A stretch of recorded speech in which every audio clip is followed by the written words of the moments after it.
नमस्कार किसान भाइयों। आप अपने धान की फसल की रोपाई की तैयारी कर चुके हैं या आने वाले समय में रोपाई करने वाले हैं। इस समय में आपको दो बातों का ध्यान रखने की बहुत ज़रूरत है। आप यूरिया डीएपी जैसी खाद का खूब इस्तेमाल करते हैं, लेकिन आपको पता है जब आप डीएपी खाद का इस्तेमाल करते हैं 70 से 80% हिस्सा डीएपी खाद का ज़मीन में पड़ा रह जाता है, जो काम में नहीं आता है। इस बात को ध्यान में रखते हुए आपको अपनी धान की फसल की रोपाई के समय या पहली खाद के साथ आपको इकोमैक्स प्लस नाम के खाद का इस्तेमाल करना अति आवश्यक हो जाता है, क्योंकि इकोमैक्स प्लस जमीन में पड़ी हुई डीएपी और अन्य पोषक तत्वों को फसल को दिलाने का काम करता है। इकोमैक्स प्लस जड़ों का भरपूर विकास करता है, जिससे ज्यादा मात्रा में खुराक, ज्यादा पानी फसल को मिलता है।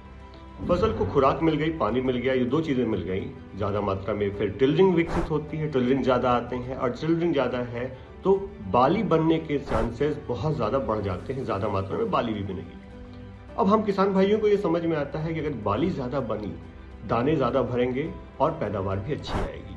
तो आपको खुराक ज्यादा मिल गई, फसल को पानी ज्यादा मिल गया, टिलरिंग ज्यादा हुई तो पैदावार भी अच्छी सुनिश्चित हो जाती है।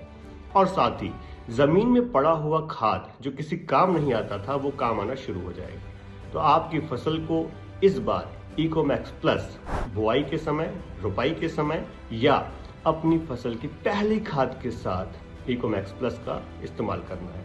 साथ ही साथ इकोमैक्स प्लस फसल के साथ ही जमीन के लिए भी बहुत लाभदायक होता है, क्योंकि इसके अंदर जो माइकोराइजा नामक फंगस है वो जमीन को स्वस्थ रखती है, हेल्दी रखती है और जमीन के लिए भी फायदेमंद होती है। तो इस बार की फसल में इकोमैक्स प्लस का इस्तेमाल कीजिए और खाद को लगाइए काम पे।